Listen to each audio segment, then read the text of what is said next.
There are lots of videos that teach you how to source products online, but the question is, how many units should you buy and what should be your selling price? Want to learn how to do that? Then watch this video. Right, if you don't know who I am, my name is Thomas Parkinson and I've been an Amazon seller now for the last 4 years. And over the last 12 months, I've made over £1 million in sales in the UK. And recently we have also started in the USA as well. Now I've got 3 purchasing managers who we have used this purchasing process with to really refine their process and make it faster. So if you are interested in learning more about online arbitrage, purchasing, and all things arbitrage related, then make sure you hit the like button down below and also the subscribe button, and you'll be notified when I release new videos which are going to help you level up your game. Right, enough about me. What are we going to go through today? Well, first things first, I'm going to go through why you should know about how to set the selling price and the number of units to purchase. Number 2, I'm going to go through what you should prepare first, obviously before going through all of this. Number 3, I'll go through how to actually set the selling price of the product that you want to sell. And then number 4, I'm going to go through how to know how many units to actually purchase. And obviously I'll do this live on a screen share with you. And then finally, number 5, I'm going to share some top tips and tricks that are just going to help you out. So let's get started. Okay, so first things first, why should you know how to set the selling price and the number of units to purchase? Well, look, I'm a firm believer in making a profit on Amazon, and it starts when you purchase, not when a product is sold. Now, it might sound a bit crazy, but this means that setting the correct price and the number of units to purchase will allow you to maximize your profitability for every single item you source. Now, in my 2 Amazon businesses, remember UK and USA, I always make sure that my purchasing managers are making the correct decisions, should we say, when setting the sale price and the number of units to purchase, and that is at the time of purchase, not at the time of sale. So you make your money when you buy, not when you sell. Very important there. Now, setting the selling price and the number of units to purchase is not just about getting numbers from, should we say, thin air. You need to do this strategically and carefully, and it takes a lot of practice and skill to review the deals and decide the selling price and how many units to purchase.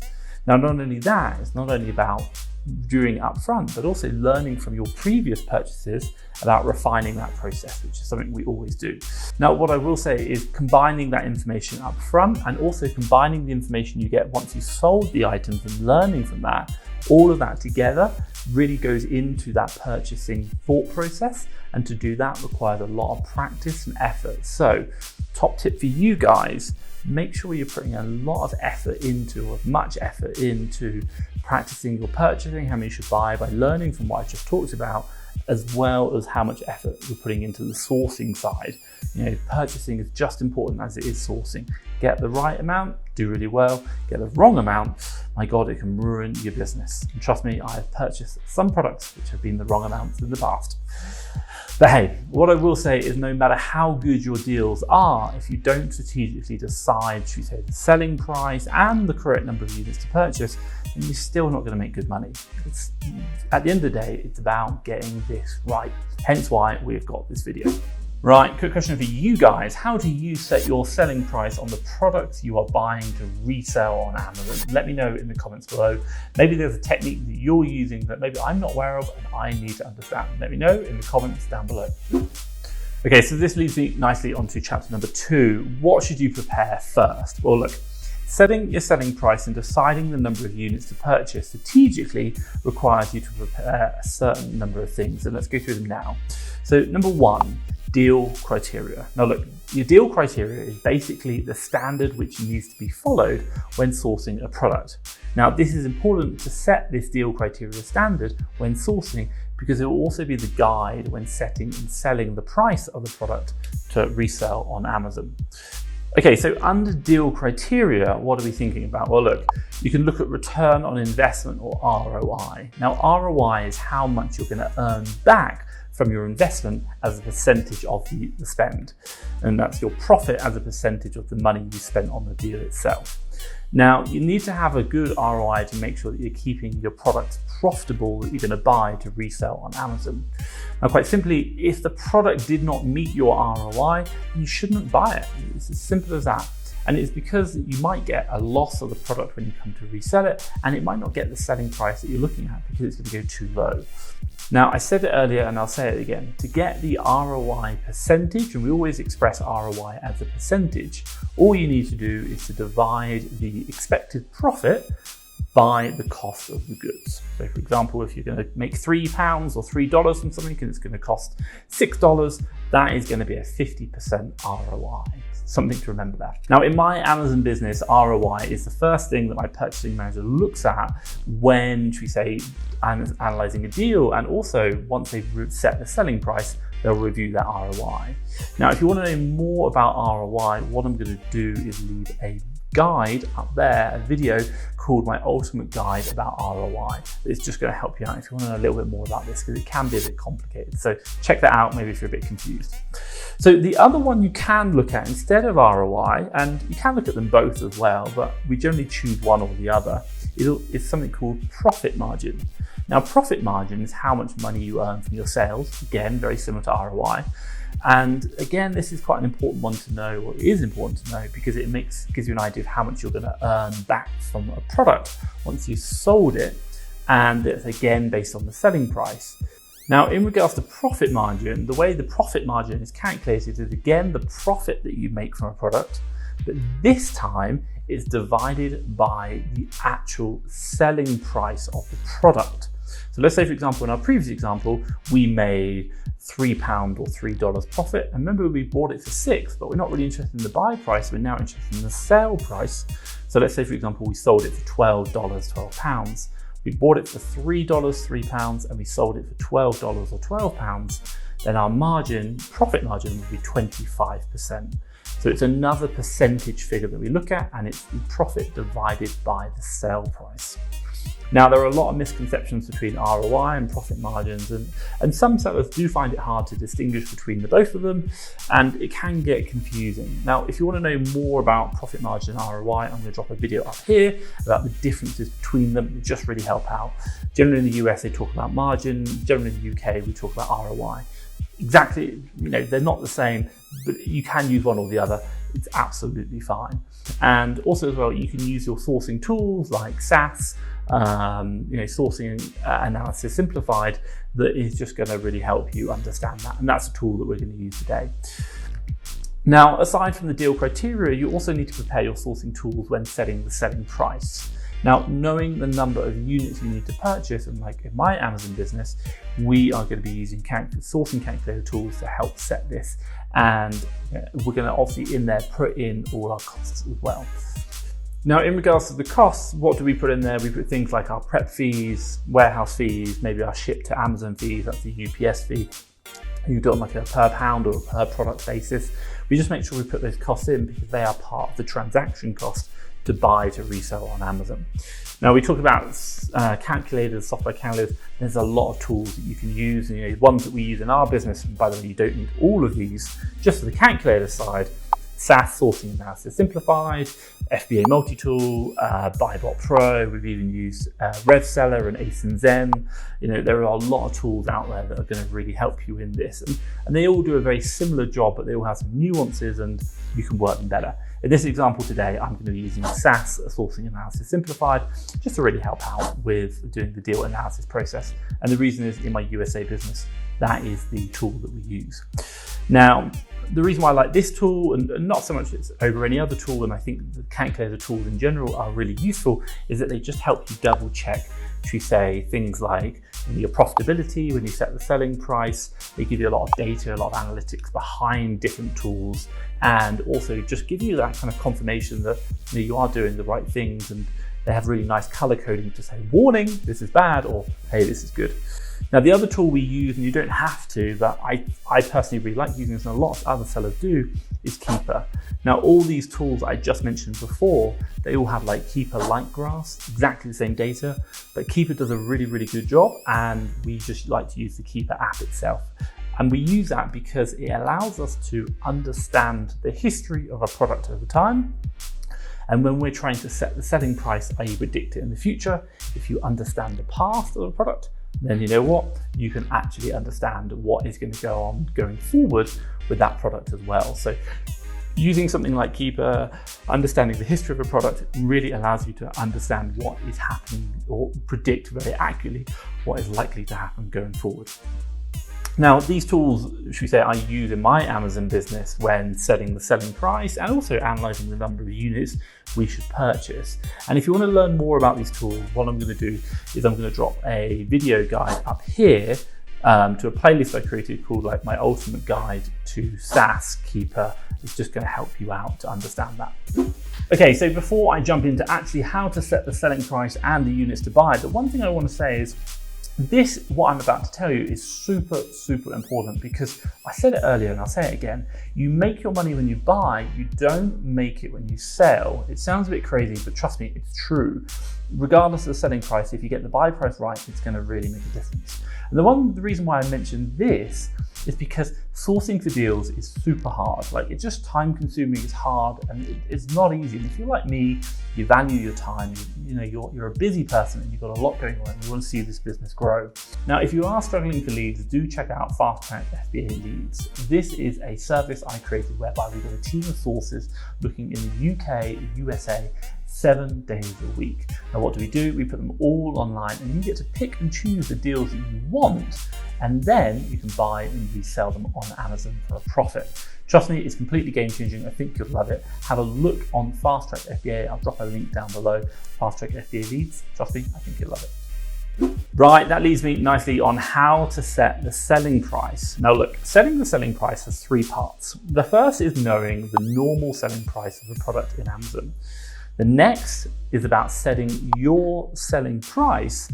And then the last, double checking it. Trust me, double checking. Why do I say that? Because my God, the amount of times I've been caught up in the hype of finding a great deal and I haven't come back and double checked. And you know what? I just bought a really bad deal and I didn't realize until it went into Amazon. So double checking is super, super important. Now, to show you this, what I'm going to do is jump on my computer and I'll do a screen share with you and just kind of explain it all. So for this example, I'm going to presume that this product I'm going to go through is the first time to sell this product. So let's jump on the computer now and have a look. Okay, cool. So I just jumped on now onto this product. Now I've got 3 products I'm going to go through and I'll talk you through, and we'll kind of go through them. First of all, the sale price, and then I'll move on to the next chapter, which is about how many to buy. So I'm not really going to go through like the supplier side, but I'm just going to go through the sale price about setting that product. So let's do this. So first things first, here we are loaded in, and I've got SaaS loaded up on the left-hand side. Now, the one thing which I can see straight away is this product here is $24. That's on the buy box. And one thing I will just check, if you want to know, I'm in Mexico right now. So I'm on the US marketplace. When I come in, this will automatically default to Mexico. So I have to put in a US address. If you are just maybe a bit unsure, always make sure you put the address of the marketplace you're in or find an address online, because you're going to get wrong buy box information. So just be aware of that. So let's kind of go down $24. So first things first, I'm thinking $24 right now. Let's just scroll down. And again, we're looking at sale price. So what am I looking at? I'm looking at Keeper here. Now, this is what I'm really interested in. So what I want you to think about is when we are looking at Keeper, the one thing I'm looking at is this pink graph here. So what I'm going to do is, pink graph, I'm going to turn off the sales rank and I'll keep the new on just in case. And I'm just going to keep this new seller count down here, but I will turn off the rating and review count. So you can see this pink line. Now, the pink line is the buy box. Now, I said it earlier and I'll say it again, Keeper is really good because what it does is it stores historic information. It takes like samples of the price at times and plots that price over time. So you can see here, like July the 1st, the price was $25. Here, July the 16th, the price is $25. And then like today, it's come down a bit to like $23.98. While it is technically 24 right now, we can see that kind of like movement in the line there. Now, what are we looking at? Well, what we're trying to think about is if we know what the price has been over time, then we could probably predict what it's going to be in, and here's the thing, you need to remember this, what will the price be in 2 weeks' time? Now, I say 2 weeks' time because think about the logical order of processes. The logical order is that I buy the product today, maybe I ship it to my house or to my warehouse, they prep it, and then I ship it. That gets then shipped into Amazon, and then it goes on sale in Amazon.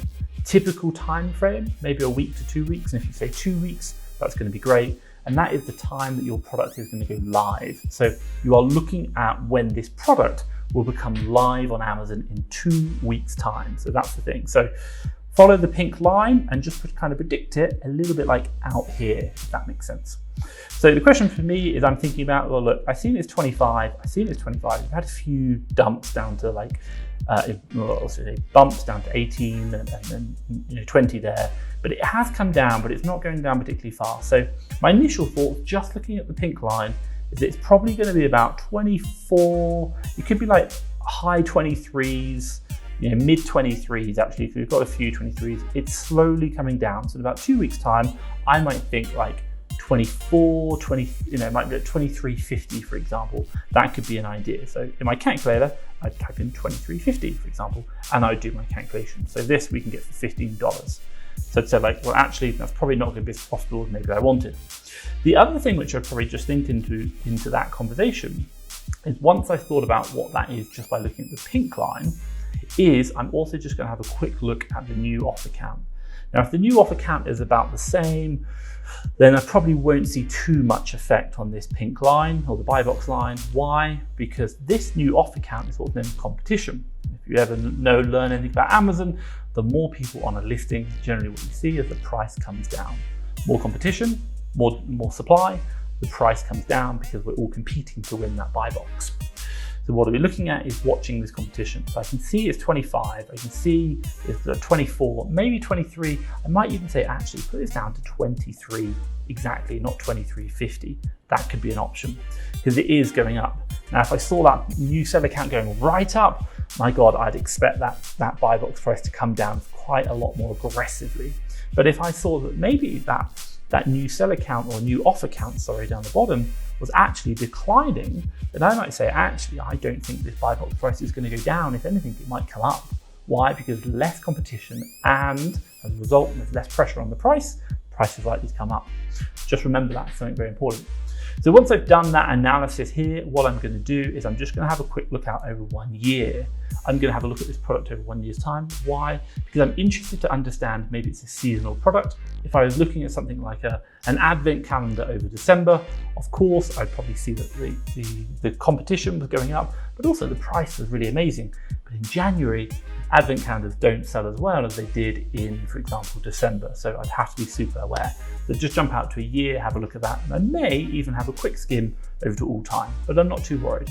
All I'm looking to do over the year and all time is just to have a look to see, do I still think that price is pretty consistent? Do I still agree with my assumption? Or is there another big variation? And if so, I'm going to jump into that and have a look. Okay, so that's one product there. Let's jump onto the second product and do the same analysis, but this time I'll do it a little bit quicker. So here's another product we've got here, some kind of suntan lotion. Right now it's going for $23.10. I'm just going to scroll down again, coming down to the keeper chart. What can I see here on the keeper chart? Well, I can see, look, back in time, if I just turn off the sales rank, make it easy for you, I can see back in time, it was doing like 31, for example, $31. We're coming down to $23 quite here. And then you can see it's gone up to $36 and now it's come back down again. So what can I see? Also just looking at this new offer count, I can see that the competition's gone down right here. And what's happened to the price? It's gone up. Remember, competition, look at that, it does make a difference. So I can see the competition here has increased a little bit and the price has come down. So what do I think it's going to be in 2 months' time or 2 weeks' time? Well, you know what, for me, it might be up here, $36.50, but I'm going to predict it's going to remain where it is at $22.99 for the next 2 weeks. Why? Because that's the lowest it's been, and I have no reason to believe it might change. But hey, you know what, if it goes up, fantastic, I'm going to make more money, but if it doesn't, then I want to make sure that I'm still making profit on $22.99 there. Let's quickly jump out to a year. I can see it's been around for a while, but it's always been higher. It's never crashed down lower. So $22.99, I'm pretty happy with that price. That's where I think I'm going to keep this product at. Let's jump on to example number 3. So example number 3, we've got some like tuna classic cat food. Let's kind of scroll down. Oh, remember $39.95, just remember that. Kind of scroll down, and what can I see here? Well, I can see that this price was higher, $54.92, but I can see it has come down and it's slowly stepping down. We get the odd bump, but it's slowly stepping down. I can see very small little steps, but over time it's not too bad. It is coming down, but not fast. So My initial thoughts, we've got 44.88, 41, 60, 68, 41.50, 39. Let's call it, it's going to be about 40 in the next 2 weeks. But what I can see is that that new seller count is still increasing. So I think it's probably going to be about 40 maximum, maybe 39, 38, just slowly watching that come down because that new seller count is coming up. Let's have a, so if I just type in here, let's call it 39 exactly. If I just come back here, click on year, what can I see? Well, I can see that the price has always been higher and the competition, it's not really in there. So it's increasing now. So I think it's not going to get any higher, but it could go a little bit lower, but maybe not too much. I'll have to keep an eye on that offer count there. So 39 in 2 weeks time, I feel reasonably confident that it'll be that price. I may want to go a little bit lower just because of the rate of that new offer count, but that's it. 39 is the price I'm going to say in 2 weeks time this product will be. Okay, so this leads me nicely on to number 4, how to know how many units to actually purchase. Now look, in this part, what we're going to do is we're going to go through and do the analysis of the keeper charts. Same as what we've done now, but also looking at the sales indication and actually working out how many I would buy. Now, to give you an idea, before I jump onto the actual computer, how do I calculate this? What do I do? Well, basically what I'm trying to do is I'm trying to standardize the process. So step 1 is I'm trying to identify how many, what I'll do is I'll go through and find out how many units per month this listing is selling. So that product on Amazon is selling. Step number 2, I'm going to work out how many other sellers are on that listing around the buy box, not all of them, but just around the buy box price. And I'm going to work out if you add one more on, which is me, how many will I be selling in a month? So I'm going to get how many units I will sell in 1 month.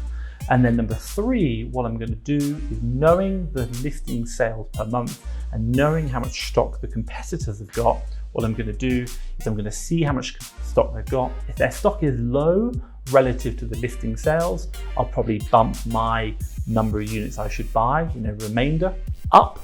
Or if the number of sellers or the number of stock they've got is low, then I might reduce. Let's do that again. Oh my God. So I've done step 2. So step 3 is to work out if you were to add me into the listing. Let's say, for example, the listing is selling 20 units per month and there's 3 sellers, then how many units would I be able to sell in a month? So 20 listing sales per month, 3 sellers plus 1, which equals me, that equals 4 sellers over 20 units per month. That means we should all be selling about 5 units per month. Now, step number 4, what I'm going to do is I'm going to take that 5 units per month and I'm going to have a quick glance at all the other sellers' stock. Now, if they've got less than 5 units, what I might do is increase my stock purchase amount because they're probably going to sell out quicker.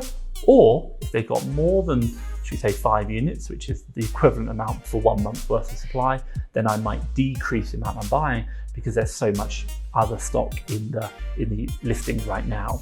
What I'm really trying to do is to understand how much stock I should buy for 1 month, and then I'll just make a variation on that depending on the listing itself and the competition. So the competition I talked about already, but hey, maybe it's an amazing listing and maybe I want to go deep. I might buy 1, 2, 3 months worth. But I'm just trying to standardize the process, make it super simple. So let's jump on the computer now and I'll give you an example, or those 3 examples, and how many I would actually buy. Okay, so back into the examples now. Okay, so this product, which is some kind of like eye cream, let's have a quick look down now. So what I've done is I've updated the actual buy price. So right now on that 23 sale price, we are making a profit of $3.35 and 27% ROI. So what I'm going to say is just coming back to what I said earlier, knowing your own deal criteria. Now, a lot of people talk about £3 profit, 30% ROI, or $3 profit, 30% ROI. Why? Because it's just a really easy metric. For us, we go down to 20% ROI, but I'm not saying that you should as well. And that includes our fees, like our prep fees, and I talked about that earlier. But the calculator is going to help you. So you can see right here, this is making $3 profit and 27.92% ROI with our fees in. And what do I mean by fees? Not the Amazon fees, but the prep fees, the ship to Amazon fees, all of like my warehouse costs. that is how much we're going to pay. So that meets my criteria. Now the question is how many should we buy? So let's jump back down. The one thing which I'm going to be looking at here is a couple of things. So I'm just going to have a quick look at this sales rank on the graph. I'll load that up and I'll give you my analysis. So first things first, SAS is telling us it's doing 40 sales per month. So remember that, 40 sales per month. What I'm also going to have a quick look is just this green line. Now this green line, I'm kind of drawing like a straight line through it. It's a wiggly line, but what I'm trying to do is to see the trend of that line. You can see up here it's gone really high, but I'm really trying to understand the trend of that line at the price. Why? This is also known as the sales rank. And when I understand the sales rank, it gives me a good indication of the sales velocity. There's a lot more about this that I can talk to you about, but right now, what I'm trying to do is if that kind of like green line is pretty consistent, then that 40 sales a month is pretty consistent over time. If the green line is going up, then that 40 sales a month is going to slow down because the sales velocity is slowing down. Higher is worse. If that green line is going down, then my God, this is going to get faster, and that 40 sales a month should be taken as a good, but it's going to get better. So I might overestimate, should we say, slightly. So we've got 40 sales a month right now. It's pretty consistent across this $19 or $23 point, so I'm pretty happy with that. So I'm happy with that 40. I think it's going to be pretty consistent. So the next thing I'm going to look at is, I know the listing sales per month, so 40. I know now I'm going to look down and look at how many people are around the buy box price. Remember, I'm looking at about $23. So let's have a quick look now. We've got FBM. I'm not really too worried about them. I'm only really interested in FBAs. So we've got 1, 24, 2, 3, 4. I'd probably say they're a bit high. So potentially 4. You know, they are higher than the price I want to sell at. But when I come in, I know I'm going to get into the mix of them because my repricer is set to match the buy box. So 1, 2, 3, 4. Now remember, we've got 40 sales a month and there's 4 sellers. So add another one in, that's 5. Let's get the calculator out. So we are going to do right now, if I put this here, we're going to do 40 divided by, remember 4 plus 1, 4 sellers and me, 5. We're all going to be selling 8 units per month.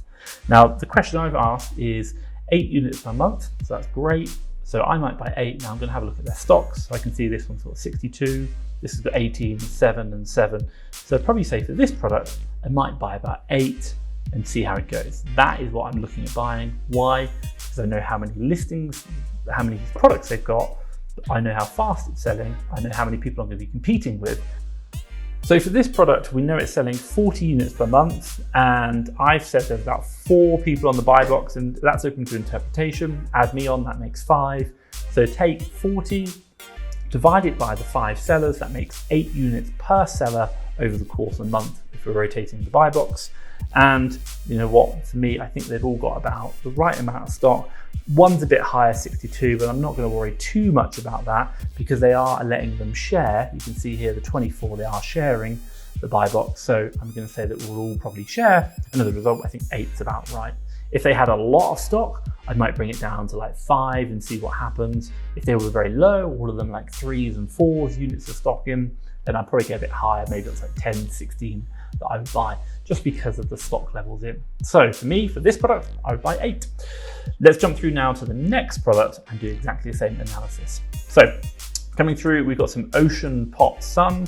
So here we can see it's meeting my deal criteria, £2.86 and £24.78. Now let's kind of just scroll down. What am I going to look at here? So let's go down to the keeper chart again. I want to get a feel for this sales rank graph. So here we go, and let's jump it back to 3 months. So the one thing which I can see here straight away is it's pretty consistent, but when the price has come up, this sales rank has decreased. So what I might do is I might say, look, it has actually sold faster in the past. If that goes down, it's going to sell faster again. So right now, over the course of this period, 69, okay, we'll take that, call it 70, that's fine. I don't think it could get faster, but I just need to be careful because it hasn't kind of recovered yet, the price. So what am I going to do? I'm going to scroll down. So let's scroll down. Now remember, we've got 69, let's call it 70 to make it simple. And the price we're looking at is $23 roughly. So $23, FBA, 1, 2, 3, that's it, only 3. So let's kind of jump on a calculator. So remember, we've got 70 sales a month divided by 3 sellers plus me, that makes 4. We're all going to be selling roughly 17.5 units. Now I'm going to have a quick look. This guy's only got 1, this guy's only got 1, this guy's got 53. So The 1 and the 1, they're going to disappear very, very quickly. They're going to sell out. So my next question is the 53s involved? Great, but I could buy 17.5. That means we share all evenly. I don't think that's going to happen because the 2 sellers with the 1 in stock are going to sell out quick. What do I think? I think there now is going to be shared amongst 2. So we know it's selling 70. If you were going to divide it amongst just the 2 sellers, that'd be 35 each. So I've got 17.5. Let's increase that to 30. I'd probably buy 30 of this item in stock, get it in, get it sold, see how it goes, and then look at the actual real sales data and learn from that how many I should really be buying. But for this product, I'd be buying 30. Okay, let's do the final product. So jumping over here, again, this is the tuna cap pouch thing. Here, I just put it in, so we've got a nice hefty profit here. I really like that one. Let's kind of scroll down, have a look at this graph. What's going on? It's a pretty new product. You know, we've got this. That sales rank is coming down a little bit, but I'm going to say it's pretty consistent over time. I'm not looking at like it's going massively up or down. So whatever the sales per month, 38, I'm going to be pretty happy with. I think that's pretty consistent. So let's scroll down. So remember the price is 39. What do we got here? So remember I'm going to match the buy box. So 1, 2, 3, 4, 5, 6, 7, maybe 8. I wouldn't probably go that high. Now you might be asking, why am I going higher? It's 39 and these guys are above 39. Well, what do I know is that when I come in, I'm going to match the buy box. If I can get an extra $1 profit or sales price, fantastic. So what I will do is match the buy box. So I need to be very mindful of that buy box price right now, even if it is slightly higher than the price that I'm planning to sell it at. So right here, we've got 39. So we've got 1, 2, 3, 4, 5, 6, 7, 8, for example. Let's add 1 in, that's 9 for me. 38, let's just do this. 38 divided by, call it 10, you go 3.8, that's going to be about 4 units each person. Let's have a quick look down. 1, 3, 1, 3, 2, 2, 5.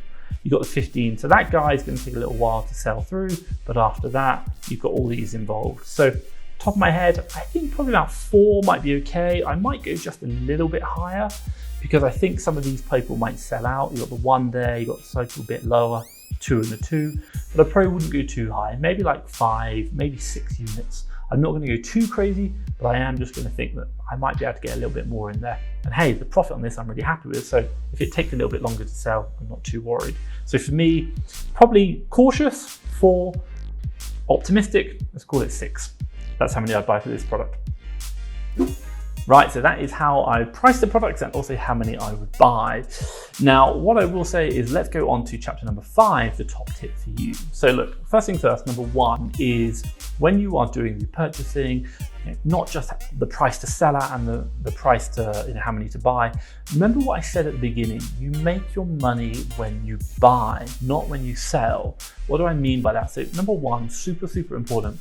Always be looking for cash back. That's like instant money that you should just be getting. So when you're purchasing, be looking for cash back. It can be like cashback sites, cashback credit cards. A proportion of the money that you just spent with that retailer, that seller, they are going to give it back to you in cashback. And if you want to know more, what I will do is I'll drop my ultimate cashback strategy video up here. That's going to help you out. Now, number 2, what I really recommend, again, you make your money when you buy, not when you sell. Look for sales.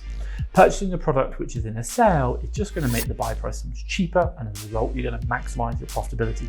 Even if the market price comes down due to competition, you're still making great money. Look for sales is going to help you out. Now, the one thing which I will say on top of all of this is, again, making profits on Amazon starts when you purchase a product, not when the product sells. Now, it sounds a bit crazy, but trust me, you'll learn what I mean. I know, yes, technically when you sell the product, that's when the money's made. I get that, but it's actually when you invest into the product, that is when it's happening. So remember that to take time making good purchases, good purchasing decisions, and remember what I said earlier, I get so caught up. One of the top tips is double check. Don't get caught up in the hype of like, oh my God, this is an amazing deal. Actually slow down and do the proper analysis. Get that right in your head. It's going to save you so much time and effort. Now, what I will say is it does take a lot of effort when purchasing a product, but you should always remember to be more careful when purchasing, because you might think a product is good, but it is actually really a bad product. Now, what I'm going to do is I'm going to leave a video around here about how I almost lost £2,500 in cash based on a product that I did a misanalysis on, and I want to walk you through that demonstration, so check out that video. But hey, hopefully you've enjoyed this video. If you have, give me a big thumbs up, and hey, if you want to see more, hit that subscribe button down below. But from me, Thomas Parkinson, and FastTrackFBA, thank you very much.